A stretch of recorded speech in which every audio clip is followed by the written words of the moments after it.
जय श्री राम दोस्तों। जय श्री राम। हमारा छठा श्लोक क्या है? न चैत दिम्नः कतरन्नो गरीयो यद्वा जयेम यदि वानो जयेयुः यानेव हत्वा नाजिजीविषामस्तेव स्थिताः प्रमुखे धार्तराष्ट्राः। हम ये भी नहीं जानते कि हमारे लिए युद्ध करना और न करना इन दोनों में से कौन सा श्रेष्ठ है, अथवा ये भी नहीं जानते कि हम जीतेंगे या हमको वो जीतेंगे। और जिनको मारकर हम जीना भी नहीं चाहते, वह ही हमारे आत्मीय धृतराष्ट्र के पुत्र हमारे मुकाबले में खड़े। तो अब यहाँ पर अर्जुन ने अपना डिलेमा बता दिया कि मुझे डिलेमा है। पहले तो वो बोल रहे थे कि ये सही नहीं है, वही ये नहीं है, वो नहीं है, लेकिन उनके मन में भी देखो, आपकी अंतरात्मा हमेशा आपको बताती है। आप अपनी अंतरात्मा से पूछोगे तो अर्जुन की अंतरात्मा भी तो बता रही है ना, नहीं यार युद्ध तो तुम्हें करना पड़ेगा, करना ही चाहिए क्योंकि वो बुरे हैं। लेकिन एक तरफ दूसरी चीज आ रही है कि यार मेरे परिवार के जन है, गुरुजन है, तो क्या करें। तो उनको डिलेमा में है। तो वो वही कृष्ण भगवान को बोलते हैं कि हमें तो नहीं पता कि भाई ये युद्ध करना श्रेष्ठ है या नहीं, क्योंकि उनको एक बार तो लगता है कि नहीं ये हमारे बड़े, इनको इनसे युद्ध नहीं करना। दूसरी बार उन्हें आता था नहीं ये तो द्रौपदी का वस्त्र हरण करने वालों के साथ में खड़े, इसलिए अधर्मी है, इसलिए इनके साथ युद्ध करना चाहिए। तो बार बार इधर उधर हो रहा है। ये कंफ्यूजन साधारण मनुष्य के भी दिमाग में आती है। तब उसको अपनी अंतरात्मा की आवाज सुननी चाहिए, जो अंतरात्मा की आवाज अर्जुन को भी बोल रही है कि आप युद्ध करो, लेकिन अर्जुन मोह की वजह से नहीं कर रहे हैं। तो फिर जो अंतरात्मा में बैठे भगवान है वो उनके सारथी भी हैं, तो वो सामने से उनको इस बात के लिए प्रेरित करते हैं कि नहीं युद्ध करो, क्योंकि यही धर्म है। तो और इसमें एक चीज और इनको कंफ्यूजन थी। अब एक दो चीजें थी, एक तो डिलेमा हो रहा था कि सही है या नहीं है, दूसरा ये सोच के ये डर रहे थे कि पता नहीं हम जीतेंगे या हारेंगे। फिर उसके बाद तीसरी चीज ये थी कि अगर हम जीत भी गए तो भी इनको मार के जीतना थोड़ा सा बुरा लगेगा, और लोग क्या कहेंगे, देखो अपने परिवार वालों के साथ ऐसा कर दिया। तो वहीं पे अब कृष्ण भगवान देखते हैं क्या कहते हैं। एक तरीके से ये कृष्ण भगवान ने जो बोला ना कि तुमको स्वर्ग भी नहीं मिलेगा, तुमको अपयश मिलेगा, तुमको कीर्ति भी नहीं मिलेगी, तो ये उसी का रिप्लाई कर रहे हैं, उसी का रिबेटल दे रहे हैं कि ये भी तो, इसमें भी तो हमको नहीं मिलेगा। हाँ, वो वही बता रहे हैं कि इसमें भी प्रॉब्लम्स है। तो इनिशियली देखो भगवान कृष्ण ने माया का ही उपयोग किया उनको धर्मयुद्ध में लगाने के लिए। कीर्ति यश ये सब माया ही तो है। तो पहले सबसे पहले तो उन्होंने माया का यूज किया कि देखो तेरे को लोग ऐसा ऐसा बोलेंगे कि तू कितना बुरा आदमी है और तेरा नाम खराब हो जाएगा, एक क्षत्रिय होकर तेरा नाम खराब हो जाएगा, ऐसे ऐसे बोल के, ये सब माया है। जिसके पहले श्री कृष्ण ने माया के थ्रू उनको धर्म युद्ध के लिए प्रेरित किया। अब जब आगे देखते हैं आगे क्या बताते हैं, बाद में सत्य की तरफ जाएंगे। तो हम सातवें श्लोक पे हैं जिसमें अर्जुन ही बोल रहे हैं अभी, है ना। तो वो कहते हैं कार्पण्य दोषो पहत स्वभाव पृच्छामि त्वां धर्म सम्मूढ़ चेता यत् श्रेयः स्यान्निश्चितं ब्रूहि तन्मे शिष्यस्ते अहं शाधि मां त्वां प्रपन्नम्।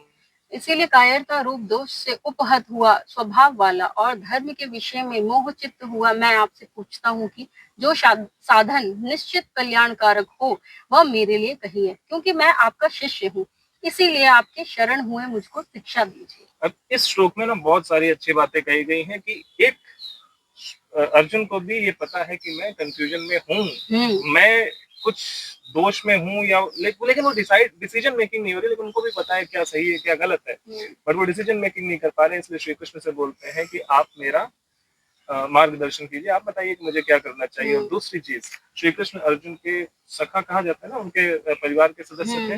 लेकिन अर्जुन को जैसे ही एहसास हुआ कि ये जो व्यक्ति है, क्योंकि तब तक तो उन्हें नहीं पता था ना श्री कृष्ण भगवान है, जब उनको एहसास हुआ कि ये व्यक्ति जो है ये बुद्धिमान है, क्योंकि इनके सारे परिवार के लोग, इवन भीष्म भी कई बार पूछते थे श्री कृष्ण का, तुम बताओ धर्म क्या है, तो उन्हें पता था। तो देखो उन्होंने तुरंत बोला कि मैं आपका शिष्य हूँ।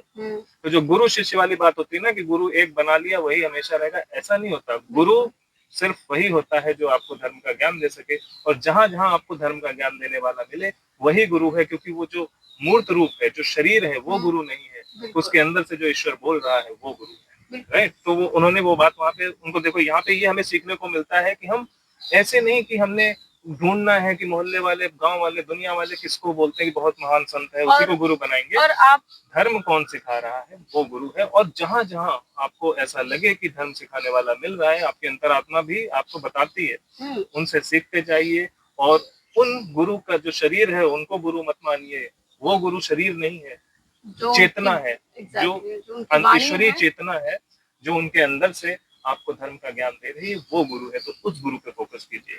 और हमारे ऊपर परिस्थितियां आती ही इसीलिए हैं ताकि हर परिस्थिति में आपको सामने से कुछ ना कुछ सीखने को मिले। एक ये भी तो है, और जो भी सिखाने वाला उस टाइम मिलता है आपको, सही चीज जो आपका मार्गदर्शन करे, वो सब गुरु है। राइट, लेकिन सही चीज क्या है ये आपको कौन बताएगा? लेकिन ये आपकी अंतरात्मा बताएगी। हाँ, वही मोस्टली तो जब आप अकेले ही होते हो ना हर सिचुएशन में। नहीं, अब देखो ये वाली तो, सिचुएशन जो है ना, हाँ, ये सिचुएशन सबके जीवन में आती है। ये भी यहाँ पर भी देखा जाए तो अर्जुन अपने भगवान से एक इनकी अंतरात्मा बता रही थी, और दूसरा जो लोगों ने इनको बताया था वो चीज थी। एक बाहर का, हम लोग जनरली क्या करते हैं, कोट्स, बुक्स और बड़े बड़े जो आपके लीडर्स हैं, रिलीजियस लीडर्स हैं, जो स्पिरिचुअल लीडर्स कहे जाते हैं, अब हैं या नहीं है वो तो डिपेंड करता है ना वो क्या बोल रहे हैं, तो हम उनकी बातें सुन के वर्ड टू वर्ड उस पर रहते हैं। बट जो आपकी अंतरात्मा होती है वो आपको सच बोलते हैं। तो यहाँ भी अर्जुन की अंतरात्मा भी उन्हें सच बोल रही थी कि धर्म युद्ध आपको करना ही है। लेकिन उनके दिमाग में जो बाहर समाज के लोगों ने जो चीजें भरी हुई थी कि ये अपयश है, ये यश है, ये करना चाहिए, परिवार है, ये गुरु है, इनके साथ ऐसा, तो वो उस चीज में फंस गए थे, अटक गए थे। तो वो जो बाहर की चीज है उसमें आप अगर अटक गए तो आप अंतरात्मा की आवाज नहीं सुनोगे। तो आपको डिसाइड करना है कि मेरी अंतरात्मा की आवाज क्या कह रही है, क्या करना सही है, क्योंकि वो हमेशा सही बोलती है। क्योंकि वो जो अंतरात्मा है वो चेतना शक्ति है, और वो चेतना शक्ति कौन है? ईश्वर का ही स्वरूप है। ईश्वर के बिना चेतना नहीं आती। यहाँ मुझे एक चीज और समझ आती है कि जैसे कि अगर लोग होते हैं ना कि हम इनको गुरु बनाएंगे, एक मूर्त रूप को जब वो गुरु बना लेते हैं तो भाई हर जगह तो वो मूर्त रूप आपको मिलेंगे नहीं। हर जगह तो आप उनसे क्वेश्चन कर नहीं सकते। जब भी आप कहीं दूर होगे परिस्थिति में, या वो जो भी आपके गुरु हैं वो रीचेबल नहीं होंगे आपके पास, तो उस केस में आप क्या करेंगे? तब सबसे बेस्ट यही है कि आप अपनी अंतरात्मा से आत्मचिंतन करें, और वही बेस्ट, वही गुरु है। और दूसरी चीज एक ये भी तो है कि सपोज आपने किसी को गुरु बना लिया, अब आप तो नए नए गुरु बनाए हो, आप तो ज्ञानी नहीं हो इसीलिए आपने गुरु बनाया, अब वो गुरु ही अज्ञानी हो तो क्या होगा? तो इसलिए आपको अपनी अंतरात्मा की आवाज सुननी है, वो आपको बताएगी कि ये सच में गुरु है या नहीं है। क्योंकि गुरु वही जो धर्म का ज्ञान थे, जो ईश्वर तक आपको, हाँ, गुरु वो नहीं है जिससे आप प्रभावित हो जाओ। हाँ, सबसे बड़ी बात तो आप किसी से भी हो सकते हो, कोई अच्छी अच्छी बातें करे, मोह माया आपको प्रदान करने के बाद फिर आप प्रभावित हो जाओगे, बस वैसा नहीं है। तो कोई भी हो, अगर हमारा वीडियो आप सुन रहे हैं तो भी आप अपनी अंतरात्मा से जरूर पूछिए बंदा जो बोल रहा है वो सही बोल रहा है नहीं। अगर बाहर के जो चीजें हैं, बाहरी लोगों ने जो बोली है, दुनिया ने जो आपको बताया है, अगर उसमें पड़े रहोगे तो आपको मेरी बात कभी नहीं समझ आएगी। आप अपनी अंतरात्मा से पूछिए, अगर वो मना करे कि नहीं ये बंदा गलत बोल रहा है तो आपको मेरी बात भी नहीं माननी। क्यों? क्योंकि आपको सोचना है, आपको समझना है, जो सही है सिर्फ वही मानना है। और वो जो धर्म है वो शाश्वत है, वो मेरे या किसी और के कहने से नहीं आता है, वो आपके अंदर होता है।